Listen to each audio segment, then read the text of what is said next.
ಇವರು ಇರ್ತಕ್ಕಂಥ ಹಿಂದೆ ನಿಮಗೊಂದು ಸ್ವಲ್ಪ ಬ್ರೀಫಾಗಿ ಹೇಳ್ತೀನಿ. ಹಿಂದೆ ಸಿದ್ಧಲಿಂಗ ಸ್ವಾಮೀಜಿಗಳಿದ್ದರು, ತಾವೆಲ್ಲ ನೋಡಿದಿರಿ. ಸಿದ್ಧಲಿಂಗ ಸ್ವಾಮೀಜಿಗಳು ಸುಮಾರು ಸಾವಿರಾರು ಹಳ್ಳಿಗೆ ಅಡ್ಡಾಡಿ ಸಮಾಜವನ್ನು ಕಟ್ಟಿದರು. ಆದರೆ ಅವರು ಒಂದು ತಪ್ಪು ಮಾಡಿದ್ರು ಅಂತೇಳಿ ಅವತ್ತು ನಮ್ಮ ಟ್ರಸ್ಟ್ ಅವ್ರನ್ನ ಹೊರಗೆ ಹಾಕ್ತು. ಆದರೆ ಅದನ್ನು ಅವರು ಹೊರಗೆ ಹೋಗಿ ಈ ಸಮಾಜವನ್ನು ಹೊಡಿತಕ್ಕಂಥ ಕೆಲಸ ಮಾಡಲಿಲ್ಲ, ಒಬ್ಬರ ನಡುವೆ ಒಬ್ಬರನ್ನ ಜಗಳಡಿಸ್ತಕ್ಕಂಥ ಕೆಲಸ ಮಾಡಲಿಲ್ಲ. ಇವತ್ತು ಕೂಡ ಅವ್ರ ಸಂಪರ್ಕದಾಗಿದ್ದಾರೆ. ಅವ್ರು ಏನು ಹೇಳ್ತಾರೆ ಅಂತಂದರೆ, ಈ ಸಮಾಜ ನಾನು ಕಟ್ಟಿನಿ ತಮ್ಮ, ಈ ಸಮಾಜವನ್ನು ನಾನು ಕಟ್ಟಿ ನೀವೆಲ್ಲ ಉಳಿಸ್ಬೇಕಾಗಿದೆ. ನಾನು ಹೊರಗೆ ಬಂದು ಸುಖವಾಗಿದ್ದೀನಿ, ನಾನು ನೆಮ್ಮದಿಯಿಂದಿದ್ದೀನಿ, ಏನು ತೊಂದರೆ ಇಲ್ಲ. ಆದರೆ ನಾನು ಮಾಡಿರ್ತಕ್ಕಂಥ ಕೆಲವು ಆರೋಪಗಳು ಅಂದರೆ ನನ್ನ ಲೋಪಗಳು ನನ್ನಲ್ಲಿದ್ವು.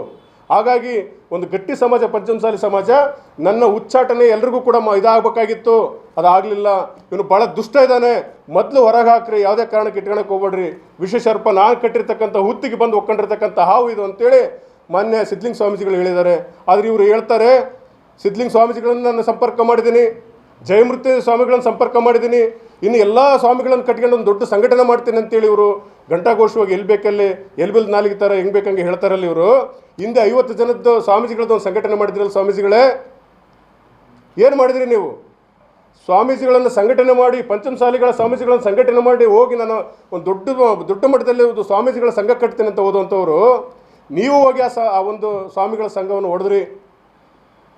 ನೀವೇ ಆ ಸ್ವಾಮಿಗಳ ಸಂಘ ಹೊಡೆದಿದ್ದು. ಈಗಲೂ ಕಾಲ ಮಿಂಚಿಲ್ಲ. ನಿಮಗೆ ಉಚ್ಚಾಟನೆಯನ್ನು ನಮ್ಮ ಹಿರಿಯರು ಗೌರವಪೂರ್ವಕವಾಗಿ ನಿಮಗೆ ಉಚ್ಚಾಟನೆ ಮಾಡಿದ್ದಾರೆ. ನಿಮಗೆ ಭಾಳ ಗೌರವಪೂರ್ವಕವಾಗಿ ಇಲ್ಲಿಂದ ಕಳಿಸ್ಕೊಡ್ತೀವಿ. ಈಗಲೂ ಕಾಲ ಮಿಂಚಿಲ್ಲ. ನೀವು ಸಮಾಜ ಕಟ್ಟುವಂಥ ಯೋಚನೆ ಇದ್ದರೆ ಆ 50 ಜನರು 100 ಜನರು ಯಾರು ನಮ್ಮ ಸ್ವಾಮೀಜಿಗಳಿದ್ದಾರೆ ಅವರೆಲ್ಲ ಒಂದು ಮಾಡಿ ನೀವು ಒಂದು ಸಂಘಟನೆ ಕಟ್ಟಿ ಇಡೀ ರಾಜ್ಯದಲ್ಲಿ ಸಮಾಜವನ್ನು ಕಟ್ಟುವಂಥ ಕೆಲಸ ನೀವು ಮಾಡಿ. ಮಠದಾಗಿದ್ದೇ ಕಟ್ಟಬೇಕಂತ ಏನಿಲ್ಲ. ಯಾಕೆ ನೀವು ಮಠಕ್ಕೆ ಅಂಟ್ಕೊಂಡಿದ್ದೀರಿ?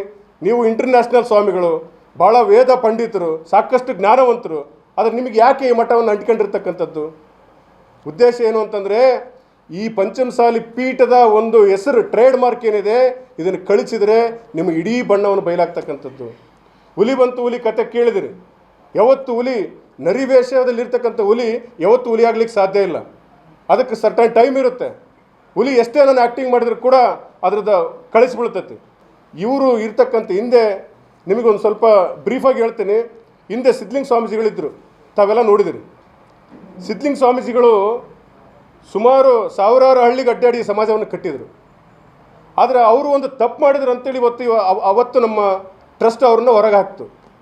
ಆದರೆ ಅದನ್ನು ಅವರು ಹೊರಗೆ ಹೋಗಿ ಈ ಸಮಾಜವನ್ನು ಹೊಡಿತಕ್ಕಂಥ ಕೆಲಸ ಮಾಡಲಿಲ್ಲ, ಒಬ್ಬರ ನಡುವೆ ಒಬ್ಬರನ್ನ ಜಗಳಡಿಸ್ತಕ್ಕಂಥ ಕೆಲಸ ಮಾಡಲಿಲ್ಲ. ಇವತ್ತು ಕೂಡ ಅವ್ರ ಸಂಪರ್ಕದಾಗಿದ್ದಾರೆ. ಅವ್ರು ಏನು ಹೇಳ್ತಾರೆ ಅಂತಂದರೆ, ಈ ಸಮಾಜ ನಾನು ಕಟ್ಟಿನಿ ತಮ್ಮ, ಈ ಸಮಾಜವನ್ನು ನಾನು ಕಟ್ಟಿ ನೀವೆಲ್ಲ ಉಳಿಸ್ಬೇಕಾಗಿದೆ.